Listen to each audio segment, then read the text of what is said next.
150 horsepower right there.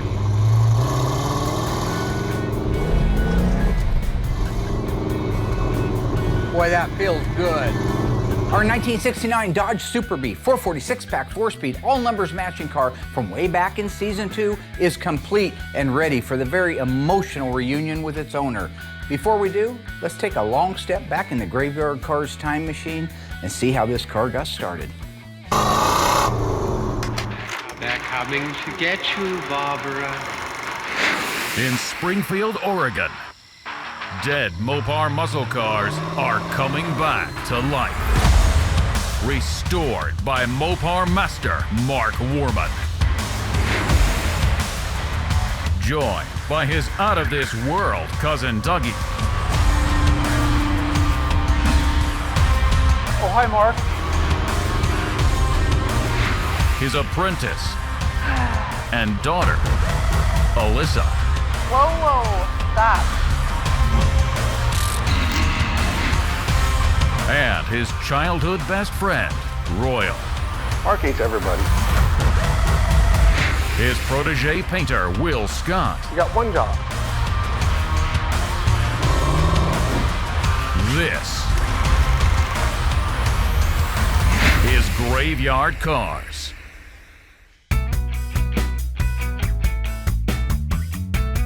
So one of the first things I wanted to do when the car showed up here was to validate its originality. Car's only original once. It needed to be restored.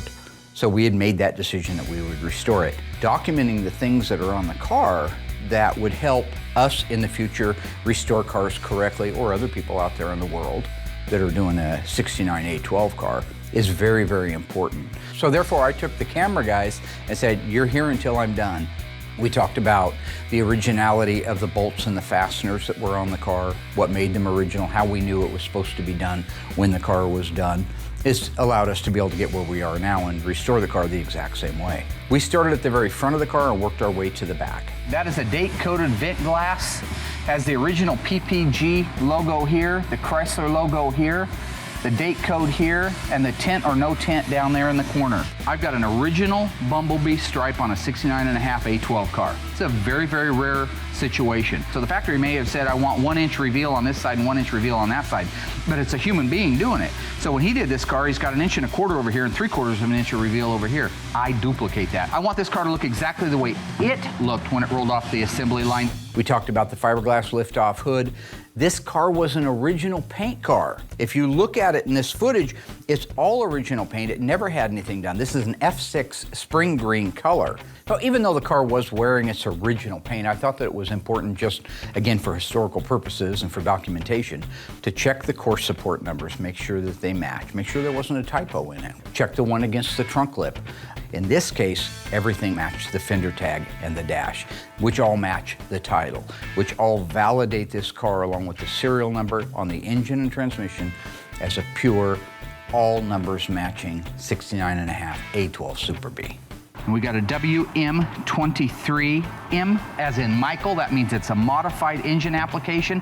All 69 Dodge Super Bee started life as a 383. That was the minimum factory engine that came in a Super Bee. If the car was destined to be one of the 69.5 M-code spring cars like this one is, then they changed the call out that would have been for the 383 Magnum, and they made it an M for modified. Then you got 9, which is the year, and A, which is Lynch Road. They were all built at Lynch Road. We discussed the carburetors at length, that we had the original correct carburetors, just needed to have Scott Smith up at Harms do a complete restoration on them. We talked about the exhaust system, the original Dana, the numbers matching 446-pack engine. Now, all of these cars were Super Track Pack cars. That means they had the code A34 on the fender tag. A34 meant that you had the 410 gear ratio. 4.10 turns to every turn of the drive shaft. That is the lowest gear ratio that the Dana ever came with. In fact, it's the lowest gear ratio any of the Mopars in that era came with. Original hangers, which are always gone because people got to change things. They can't just leave well enough alone. I look at the condition of this. This is amazing. Other than needing detail, this is the rear finish panel that is always beat to death. If it hadn't been for the guardrail at the racetrack, that car would have been survivor quality. Well, my understanding is the accident was at the drag strip. He was doing a quarter-mile race like they did back in the day. You can see it was actually a pretty good impact into the wall, and he was moving. It started at the front and raked its way down the entire side. He didn't want to drive the car looking like that, so it got parked, and the decision was made that someday we'll fix the body and paint. And as time went on, it no longer just needed body and paint, it really needed some restoration work. That's why it ended up sitting so many years before we got it. There's an enormous amount of originality that can be documented when you're working on one of these cars. Whether it's what finish a bolt had on it, or where that bolt went, what the markings on the bolt, if they happen to be unique. If you look under the hood, the originality on this car was unbelievable. Now the motor had been taken out and just set back in there, but all of the fasteners, the bolts that held the fenders in place to the aprons, those were all there. So we could document paint runs if there were, for example, under the hood, runs all over in the paint. You know, that quality there, them runs they're put in there at the factory, you know. There's nothing I can do about that. Fargo. It's kind of funny, this is such a unique car, but with all the changes Graveyard Carz has gone through over the last decade, from the time that car showed up, we've covered a lot of ground. One of the things we didn't really cover much was the body work on it. Now I was here and I was working with Ryan. He was my body man, phenomenal body man. So I did get some still pictures of the car. We did not replace the fender. We repaired it. We did not replace the door, we repaired it. And the quarter panel that was caved in, right near that sensitive area on the quarter panel where all the style lines are, Ryan metal finished that off. The only rust that was on the car was the bottoms of the quarters. We did have to replace the bottoms of the quarters, so Ryan hand fabbed those sections for down low. The rest of the car was pretty darn straight. One other quick note is in one of the photos you'll see what Dave talks about later, that his dad had put an automatic transmission in this car. Might have been what was in it when it hit the wall, who knows. He wanted to go faster, automatics can shift faster, so he put that in there. At the back of the tunnel, for the 4-speed hump, it's cut out to accommodate the shifter for the automatic transmission.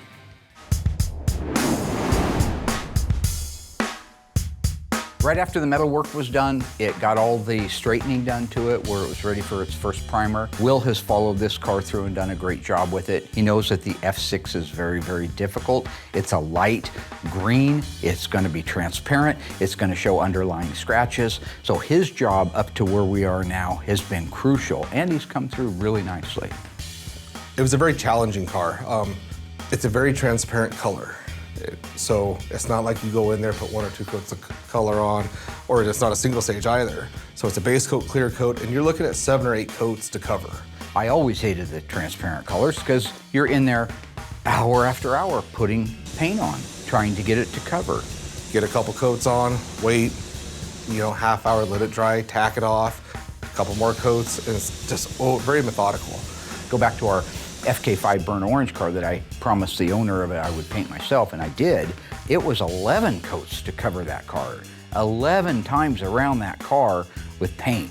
And then you put on top of it, it's a metallic, so that prep work needs to be just spot on perfect so you don't have any sand scratches. So you got the prep work that has to be great.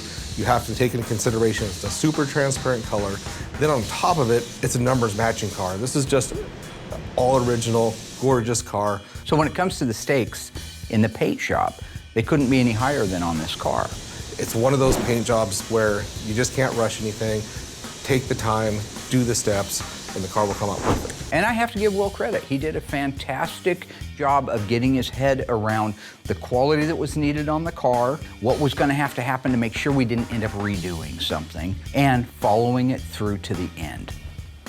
The car comes out amazing. Everything I paint comes out amazing, but that also helps because I have a really good helper and a cut and buff guy that really makes my paintwork look nice.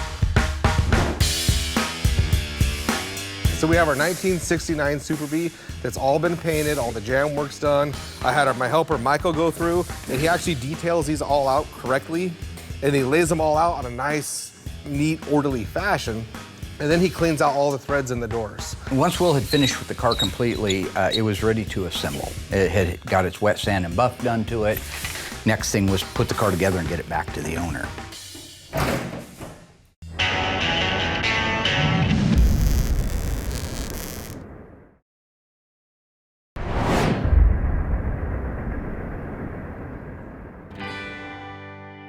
Now, once that car came back over to the assembly shop and was ready to get put together, I took some time with Alyssa, if you guys remember, back in earlier season, because she is a new QC person, and walked around it with her, showing her what I would look for. So this is really exciting for me to be able to get to work with my dad for a little bit. He's really busy, so this never happens.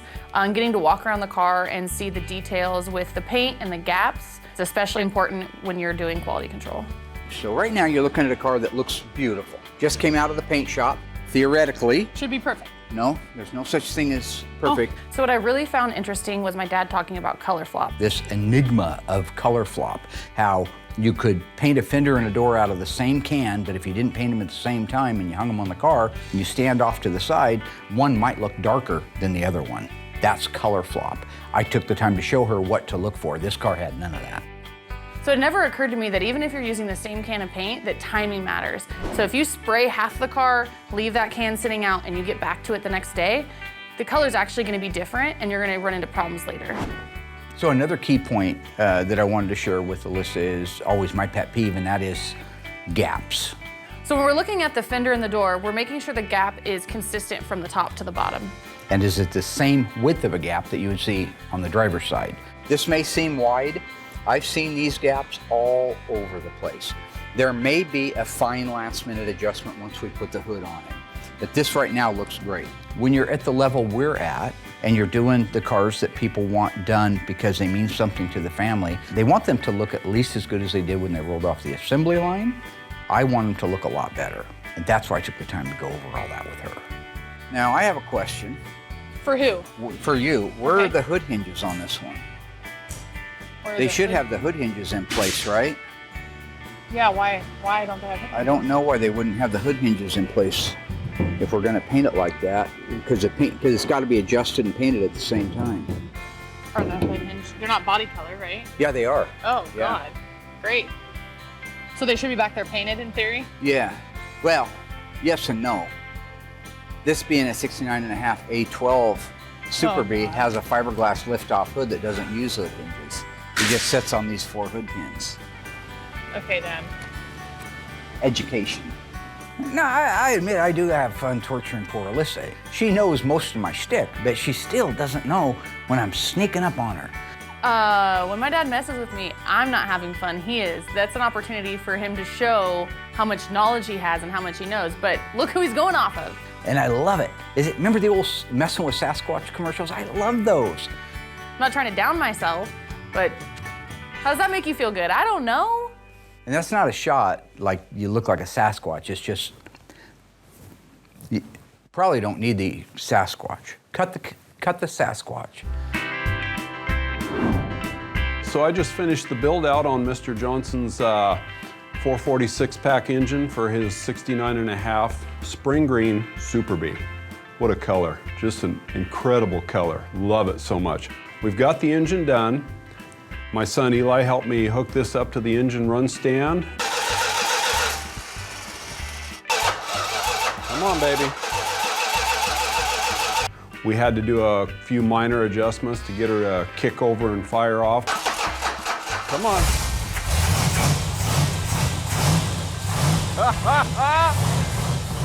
But after that, just fired up, ran beautiful. We just went ahead and set the timing. And now we're ready to install it in the car. So on the 69.5 Carz, they made 826 of them exactly like this. That means 446 pack. The 5th digit of the VIN is an M. So we're walking around the Super B and my dad's quizzing me on what options came with the A12. What's the M stand for? You I did the forgot research. that one. Oh, okay, you forgot that one. That's That one. modified, yeah, special order 440. What else? Special package. No, that's not what the M means. It's more special. money and for money. Not in this case. No. What are you guaranteed with an A12 car that you wouldn't get with a regular Super B? 446 pack. 446 pack, that's right, that's right. That you get the big engine. Yeah, of course I know what a 446 pack is. And the brake horsepower rating on the 446 pack is? Does anybody even really know that? Well, I do. It's 390. Oh, Well, that's a good start. You did good. Do that at home with your kids, too. It's fun. so A12 69 engine conversion package 440. Engine conversion package 440. This is what this is. 3 2-barrel carb. 3 2-barrel carburetors right here, folks. Uno, dos, tres. How many CFM on those 3 carburetors? 383. Yeah, Something like that. 1,350. It doesn't make me feel bad or anything. I mean, that's just kind of how we play off each other. See, my generation, we have Google. Yeah. I don't well, really have to that's keep it why all your up there. generation are idiots. Okay, good talk. Nobody at home probably knows either. That's why we have Google. That's why we have these resources. This is a replica of the original fuel pump. The correct heater hoses, a replica of the original factory hose. Again, got it from our friends at OER. I'm sure it's frustrating for him that he has this all in his head and he's repeated it to me 100 times. But that's just not the way that my brain works. Correct radiator hose, upper, with the part number on it. This is a correct replica of the original fan belt from 1969. That's the kind of detail we go into here. I appreciate him still taking the time and going over things, and I don't mind that he does it in a joking way.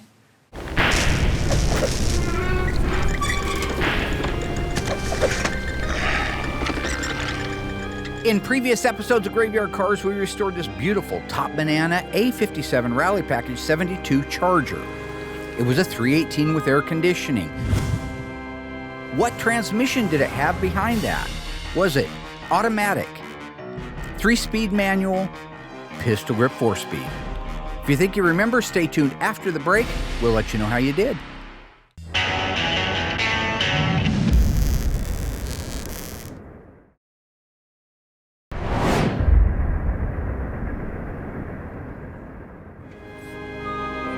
All right, folks, welcome back. How'd you do on that one? You remembering this car? What transmission was behind that 318? If you said automatic, congratulations, you are correct. It was a console shift automatic. However, 3-speed and 4-speed were both available. In addition to the powertrain, this was a full-blown, real-life A53 rally car with all the whistles and bells. It had a canopy vinyl top on it, rally doors, air conditioning, rally instrument cluster. This car was loaded. You got dual exhaust all the way out the back with tips.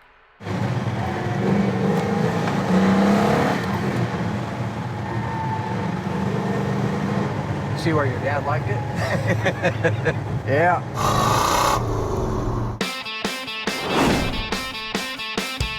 I know that most of you have seen us put in lots of drivetrains, and this one was just as easy as they normally are. They're not that way by accident. It's repetition, number one. Number two, a system. So that means that the very first thing that we install is the rear axle assembly with the leaf springs on it. This unit is held in place at the front with a leaf spring hanger and nuts. They're kept style nuts. At the back, it's a shackle. So the shackle goes into the car, has the nuts put on the shackle. At the front, you tighten down the Kep's nuts that hold the spring hangers.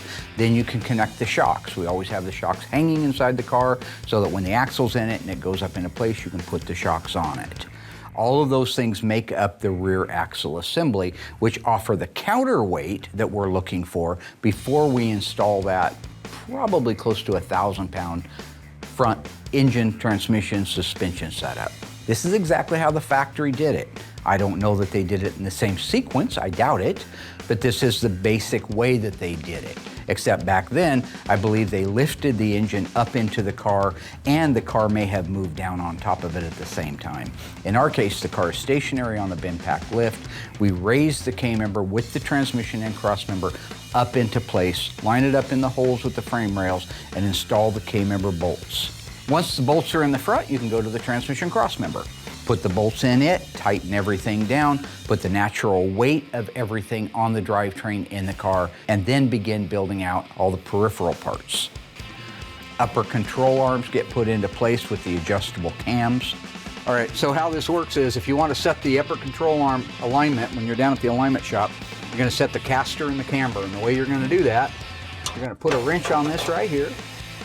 And when you move it, watch this control arm. See that control arm going in and out? That's how you set the alignment. The back one does the exact same thing. Once you have all those pieces in, you can install the drive shaft and you have a front to back drivetrain, at least down low. Up high, you'll still have to make all your connections, put your radiator in, upper hoses, lower hoses, and all that. But for now, from a drivetrain standpoint, those are the steps. The thing that is the cherry on top of the float is the wheels and tires. In this case, Dave really wanted Kragers on it. His dad had Kragers on it way, way back in the day. So we were able to put 15.8 Kragers in the back, 15.7s in the front. My dad never wants to make anything easy. We have a lift. We could lower the car and put the wheels on, but you know, that's not how he wants to do it. Good, good, good, good. Excellent. 275, 60, 15 in the rear, 245, 60, 15 in the front. And set that thing down. Look at that car, stand back, and that is why I love Kragers. That is why I had them on my car when I was a kid. I'm 58 years old now. I was 18 years old then, and I love them every bit as much.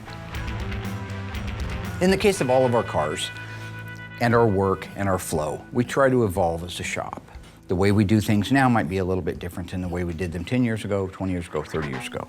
With vendors making products now that are as good or better in some cases than the factory, it really makes us look better in the end. So if you remember, we talked about the exhaust system.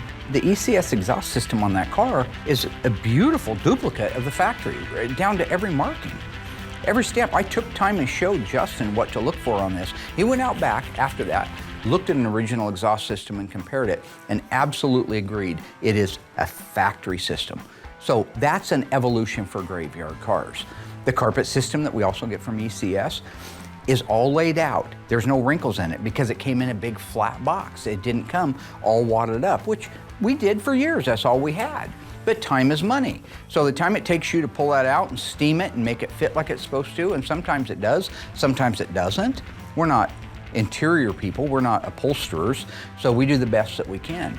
But when it comes like that in a box and flat, all you do is put it in there, work your inside corners a little bit with the steam, and you are done.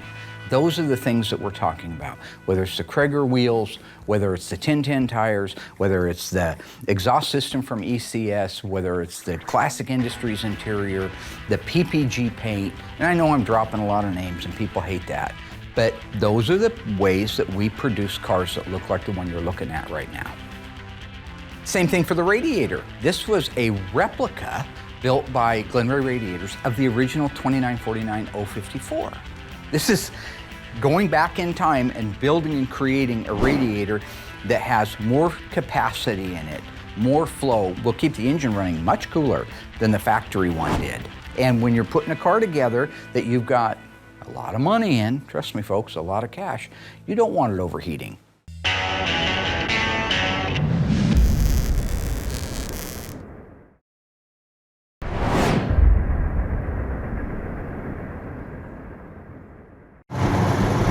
Now, do you have an open account at the police department?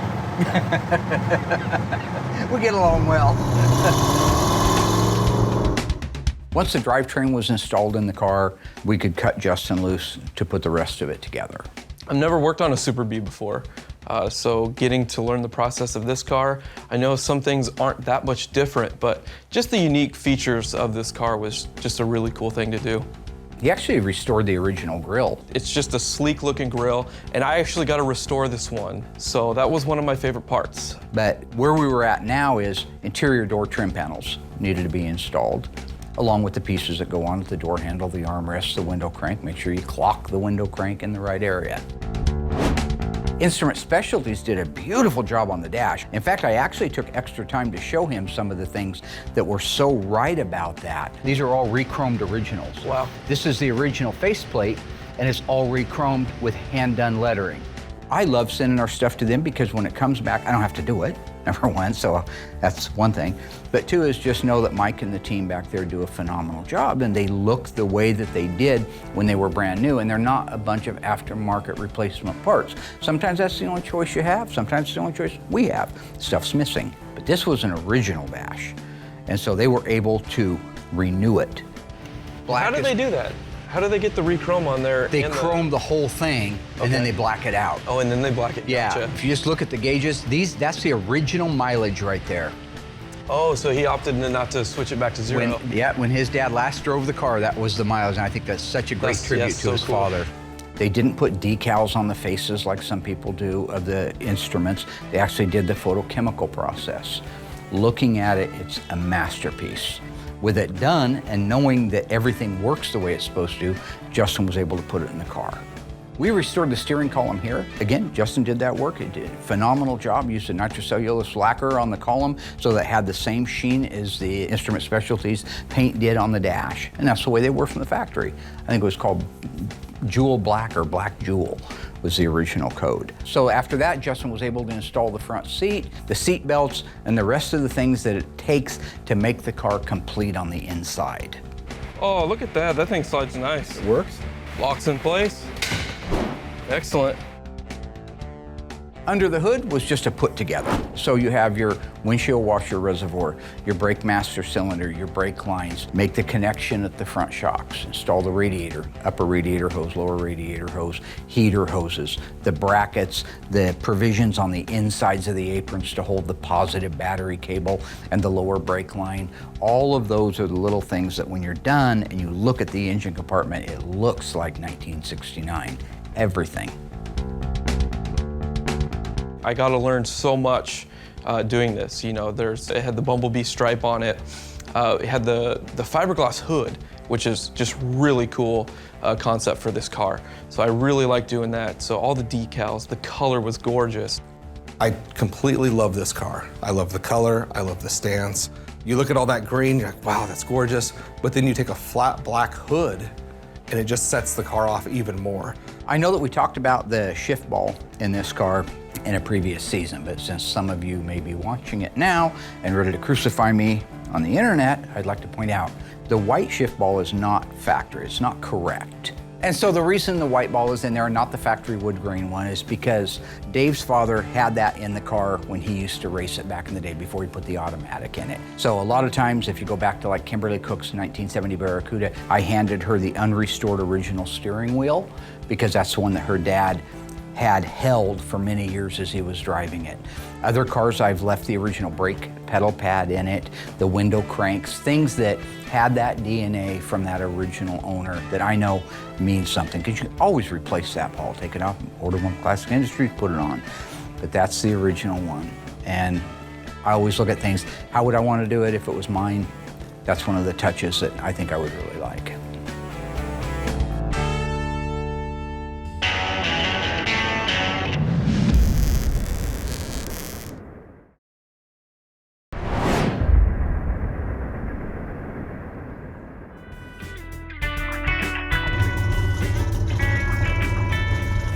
All right, maiden boys, here we go.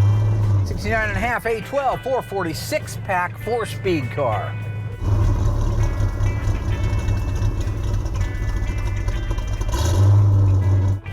Feels good so far. That's first gear. My buddy Jamie Passon built this transmission and it feels great. Handles great, no squeaks. That's good. No rattles. For a big old muscle car, not bad at all, not bad at all. I certainly know that as I get older, I get more nostalgic. And I've always been a little bit that way, but Mom passed away about 3 years ago, and I find myself being more like her. Back when she was like that, I'd say, what are you doing? One time through, man, forget all that stuff. And now I'm living back in the past in a lot of things. And I know people my age are probably doing the same thing. Go back to your old hometown. Of course, I still live in mine.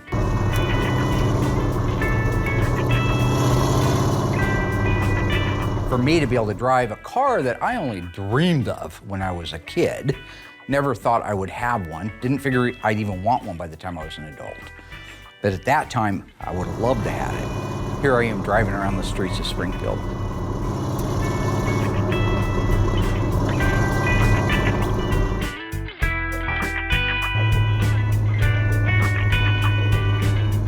It's manual steering. It's miserable. But it was born to boogie. Here I am driving around the streets of Springfield by the old mill that I used to walk down to when I was a little kid.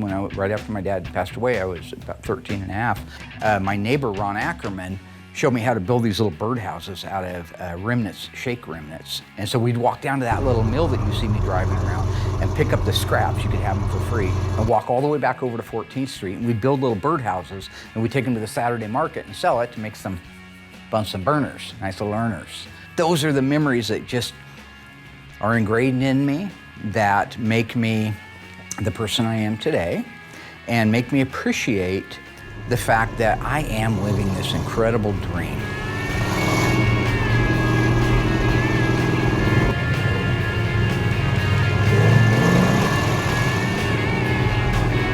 Boy, that feels good. Now that's torque. 390 horsepower right there, 1,350 CFM, carburetors opening up. That felt amazing. Dream personified. It doesn't get any better than this. I get to work with all the people that I love and care about. I get to work on the cars that I love and care about. I get to share that with my family now that I love and care about. And I get to share it with, you know, millions of people around the world. And so when you see me driving up and down and doing my shtick and probably trying to make people laugh, just know that inside my heart is full. And there's not much more you could ask for as a businessman, as a father, as a husband. And I got 2 new puppies too, Bailey and Lily. So it's actually a father again. They're pretty adorable. One's a purebred, 3 degrees, all right? AKC, CCC, DCC. But it's not important, it's not part of the story.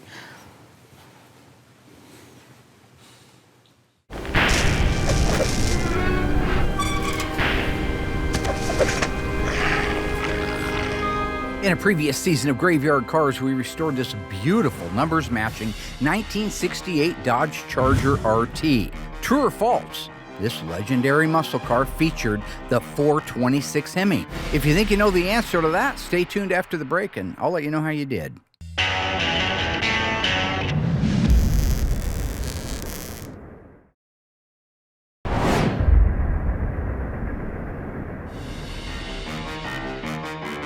All right, folks, welcome back. How'd you do on that one? Was our 68 Charger MM1 turbine bronze a factory 426 Hemi car? If you said false, congratulations, you watched the show. This car did not feature a Hemi, unfortunately, but it did have the original 440 Magnum, 375 horsepower. In addition to that, it used a console shift automatic transmission, white bumblebee stripe, matching white interior, and of course, was MM1 turbine bronze metallic. Watching Mark do his driving footage in his videos of his car going down the road, I love it. It's definitely in my top 5.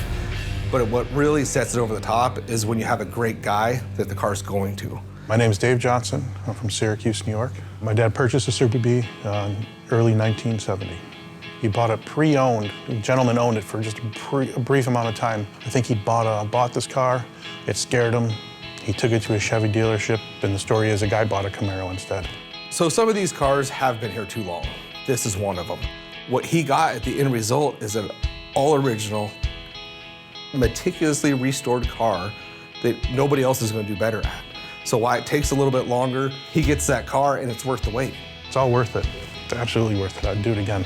It still hasn't clicked. You know, I came up today, got here, and I saw it just sitting there, and it's hard to think that it's my car, or it's my dad's car, and it's done. I've known this car to be in an unrepaired state longer than I remember it being in a repaired state. So I've always used to seeing it just stored away and just tucked away in hibernation. It's kind of the way I remember it most. There's very few memories of it actually in a running state. Those memories I have are good, but usually it's kind of like the elephant in the room. This is like a brother to me. It's like a family member. It's been around ever since I was young. It was around. You know, when I turned 8, I moved to England and lived over there for a number of years. But before that, I was always around Mopars. Tons of them. My dad, this is one of 5 A12 cars my dad owned. 4 Super Bees, 1 Roadrunner, at least 3 to 4 Hemi cars that I know of. Factory Hemi super stock cars, A990 cars. The car that he started racing after this one was a factory aluminum front end 64 Plymouth with a 426 stage 3 race wedge in it. Things were real tough for my dad towards the last few years. He had a lot of challenges, a lot of financial things were piling up. He would be able to solve all his problems with one phone call to sell that car. He let all the other ones go, but not that one. Good old manual steering, right? Yep. One of the things I was hoping for this whole time in the back of my mind, knowing that we were going to be done in the middle of winter with this car, is that we'd have a nice day. And we were really blessed to have a beautiful day that Dave and I could go out and drive the car. This was the first time he'd been in that car since he was a little kid, and he actually never drove it. So the fact that when you see him driving it, that's the first time he's ever driven the car himself. What a wonderful, wonderful day. One of the things that I do remember about this car when I was a kid is my dad would work on it constantly. Me and him would ride up into the highway, and he'd all of a sudden just come to a stop. And then that's when I knew things were gonna get nuts. And he'd just gun this car, and it would just take off and launch me in the back seat. That's when I knew this car was something quite different. 1981 was the last time the car was driving, and I was in the car that night with him. And then it was parked after that.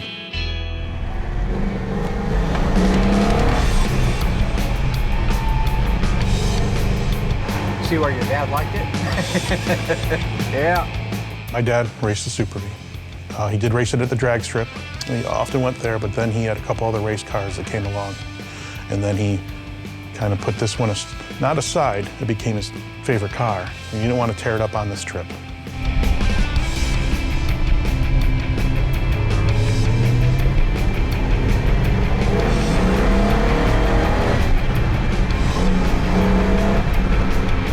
This car is originally a 4-speed car, but he did turn it into an automatic. He raced it as an automatic because he felt he had more consistent times with an automatic transmission. It was a 4-speed car, went to an automatic, and then back to a 4-speed. So my father worked at New Process Gear in Syracuse, New York. They make the transmissions, the 4-speed transmissions. I guess he had a relationship with Tony, and he would restore the 4-speeds for Tony. He'd drive down, pick up some cores, bring them back up, restore them, and he'd bring them back down to Delaware, where Tony was. I've never personally met Tony, but my dad spoke highly of him. Now, do you have an open account at the police department? We get along well. I had owned a few of my own cars. I owned my own Super Bee, 383, B5 blue, B5 blue interior. And my dad told me, hey, you're not doing anything with this car. Why don't you sell it? And we could do something else with the money. And I said, no, I've always wanted a Super Bee. And he said, well, you have one. It's a green one. And we were gonna do it together. So my mom told me she learned how to drive stick in this car. I remember that. My mom loves this car a lot. Gonna drive? Yeah. I'll set a park and brake on. I've never driven this car. I've ridden in it, never driven in it. I'm apprehensive about driving it. I want to drive it. I want to enjoy this car. All the work that everybody here has done, I want to enjoy the car. So that should be first there.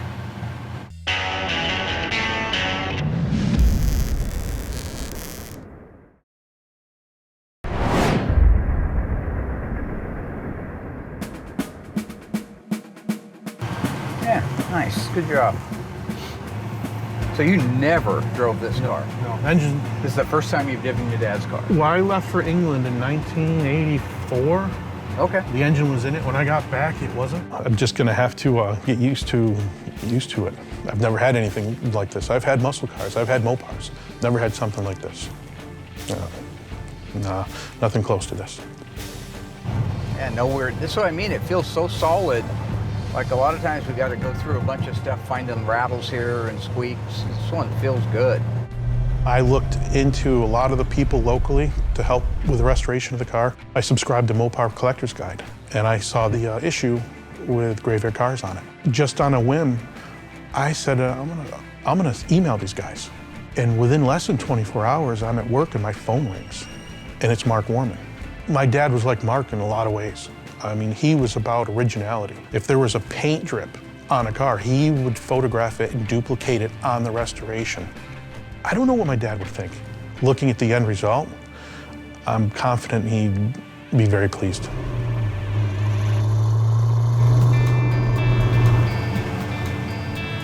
can leave it here if you want to. Hate to see you wreck your car. I can't thank you enough. I know that you sacrificed a lot, and I know that I'm not paying nearly enough for what you and your guys have done. It's all good, brother. You know, the fact that you care like that is what matters to me. I love what I do, and I love the people and I love the cars. I hate that it's a business. Because that's the end of it that always ends up sucking. It's because somebody gets mad because you're too late. Like, I want to thank you equally for, we're so far behind on it. You never once made me feel like crap. You never once made me regret doing it. I was thinking like, man, this guy's been so patient. It's been so many years. He never leaned on me one time. He never tried to make me feel bad. He just said, I understand, I get it. And he knew we were also doing it at a, really, really discounted competitive rate to help him. I know it was a goodbye for you, but I did it for that because when I heard the story, a heartbreaking story, that's what my heart told me to do, and that's what my mother raised me to do. So I'm glad you were able to work with us on time, and we were able to work with you on money and bring you back this. It's the nicest car we've ever jumped in and driven and not had at least something. It's really cool. It's like this was meant to be right now at this point in your life. And now your son's around where you can have fun with him in this car for the next 40 years. Will you bequeath it to him? Oh, absolutely. It's his car. It's his already? It's already his. Well, that didn't take long. I will enjoy this car. I will take this out. I will go to car shows with it. I will enjoy it with my son. It's his car. It's not even my car. It's his car. It's going to go to him. It's not going to hide away in my garage. Like I heard on the TV shows, we're just caretakers for these cars. That's all we are. Yeah. Nobody owns any of these cars. Right. You're here for a while. I've known many, many car collectors, and when they're gone, people come in and pick the bones apart, and it's almost heartbreaking because that person loved them and cherished them, and I know you will with this. Yeah. Here's your phone. Dream maker. It's so rewarding for all of us to be able to return something to a family that meant so much to them. Such history in this car. Yeah, my son and I are going to take our first drive probably to get some ice cream. And there's a place around the corner, an ice cream place that my dad actually worked at in his teenage. His first job was at a place called Gannon's, right around the corner from us. And we're going to go there. Taking into consideration the length the car's been here, how great the car looks, you have a phenomenal client that's about ready to get it. It really just makes all of it worth it. It's just such a beautiful car. It's really been a pleasure to work on this particular car. You can kind of feel proud that you were able to be a part of this, making his dream come true. I know he's waited a long time for this car, and it's just very rewarding. I was getting ready to get out of the car with him. We had just finished our road test, and he just told me that he knew if I had not done this car, it would not be done. That he wouldn't have had the funds to do it somewhere. He wouldn't have trusted anybody else to do it. What can you say about that? It's humbling at the moment, and it's emotional at the moment too. And when somebody tells you that, guy to guy, it means a lot. It means the world. There's a few things in this world I'll take with me when I go, and that compliment from him is one of them. We never know which lives we influence or when or why. Not until the future eats the present anyway. We know when it's too late. Stephen King, 11/22/63.